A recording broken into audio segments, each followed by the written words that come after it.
OK, maintenant pour le prochain tutoriel. Qu'est-ce qu'on veut travailler maintenant, c'est que quand on joue avec l'ordinateur, quand la balle frappe notre raquette ici, on va voir si je peux réussir à la faire. On avait programmé la raquette à rebondir, ou la balle à rebondir sur la raquette à l'angle opposé de où ça frappe.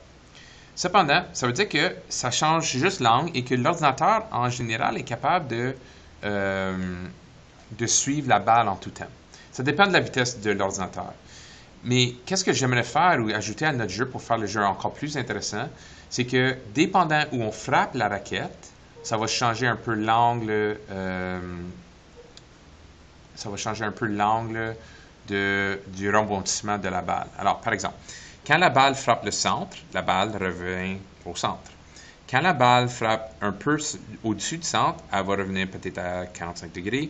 Mais quand elle frappe juste le bout ici, ça veut dire qu'elle va rebondir très haut, comme presque à pic ici. Puis de cette façon-là, le joueur est capable de changer la direction de la balle et essayer de gagner contre l'ordinateur parce que l'ordinateur ne va pas s'attendre à ce que la balle change de direction de même. Puis ça devrait, j'espère, aider un peu à ce que le joueur puisse mieux gagner la joute. Alors, voici qu'est-ce qu'on va essayer de faire. On peut voir ici que j'ai le code ici pour la balle. Et ici, je peux voir que quand le joueur est touché et que la balle voyage dans la direction négative, ça veut dire que ça voyage vers le côté gauche, qu'on va changer la direction de la balle. Ça veut dire que c'est là où la balle frappe et ça rebondit. Puis ici, on avait juste fait que la direction de la balle devenait négative. Alors, ça voulait dire que si elle voyageait vers à négatif 45 degrés, ça devenait positif 45 degrés. Qui était correct pour le temps, mais on veut essayer d'améliorer cette chose-là.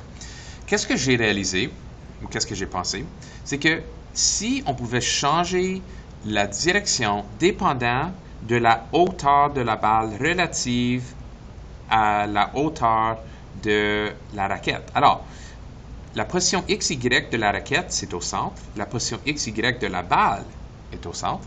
Alors, ici, ça veut dire que la direction va changer très peu.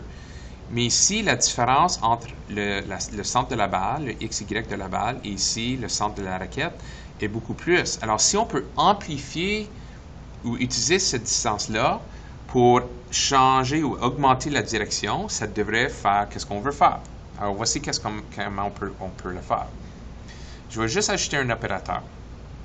Alors, la direction de la balle va dépendre de la direction, mais aussi, on veut que ça dépend d'un autre calcul. Alors, je vais ajouter une addition ici. Je vais remettre la direction. Maintenant, on veut faire un calcul ici. Puis voici le calcul qu'on va essayer de faire. On va faire la position X de la balle moins la position X de la raquette. Alors, on va aller chercher la position X de la balle. Je vais la mettre là.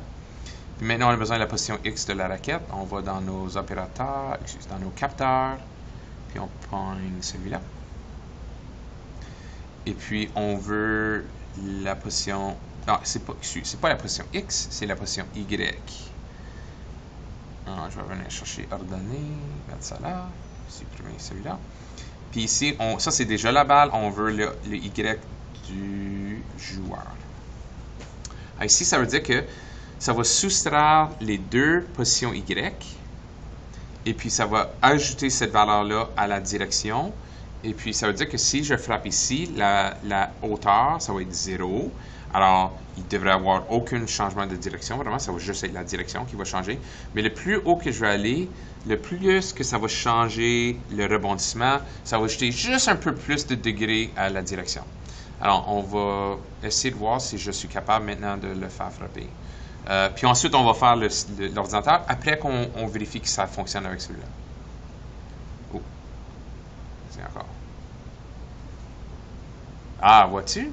Alors là, la balle a frappé ma raquette et puis ça a changé la direction. C'est beaucoup plus à pic maintenant. Un peu peut-être trop à pic, mais quand même. On va essayer encore. OK, là, je ne sais pas si j'ai frappé à la bonne place. OK, là, j'ai frappé le centre à peu près. J'ai essayé de frapper le bout. Je ne vois pas une grosse différence. Là, j'ai vu une petite différence parce que j'ai frappé juste le bout de l'affaire. OK? Moi, je pense que ça serait mieux si on pouvait amplifier cette direction-là. Alors, qu'est-ce qu'on va faire? On va prendre ceci, ce calcul-là, puis on va ajouter un autre opérateur pour faire une multiplication maintenant. Alors, dans la multiplication, je vais mettre en premier mon calcul pour les deux. Je vais mettre ça ici, ça là. Et puis, je peux multiplier pour amplifier le facteur. Alors, je vais essayer un 3 ici pour voir. Puis, on verra si ça fait une grosse différence. Oups, j'ai manqué mon coup. On peut voir que le jeu est déjà... Ah, vois-tu, là, j'ai vu une grosse différence sur l'angle.